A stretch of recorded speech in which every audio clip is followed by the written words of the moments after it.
Pourquoi un ETF du S&P 500 a peu performé ces derniers mois alors que le S&P 500, justement, l'indice, il est sur ses plus hauts historiques. Et du coup, il y a quelque chose qu'on ne comprend pas. Tout simplement parce que tu investis sur des ETF du S&P 500 qui sont cotés en euros. Et alors oui, le S&P 500 est à son ATH, mais par contre, le cours euro-dollar, lui, il a perdu 20%. C'est-à-dire que ton ETF, il a finalement perdu 20% par rapport à un ETF du S&P 500 qui serait coté en dollars.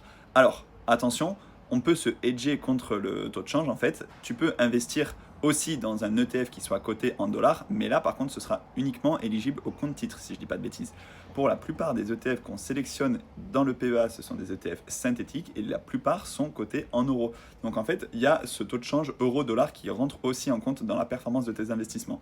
Maintenant, si le S&P 500 ne bouge pas et que le cours euro-dollar est amené à se rééquilibrer, là, tu pourras retrouver ta performance. En attendant, il faut bien comprendre ça. Soit tu investis en euros, soit tu peux te hedger contre la couverture de change, c'est-à-dire qu'en fait, l'ETF va prendre en compte ce taux de change, soit tu peux directement investir en dollars, mais pour ça, ce sera dans un compte titre. Moi, personnellement, j'ai mon compte titre chez DeGiro et chez Trade Republic, et là, pour le coup, j'ai investi dans des ETF du S&P 500 cotés en dollars. Mais du coup, ça me permet de finalement trouver une moyenne entre l'euro et le dollar.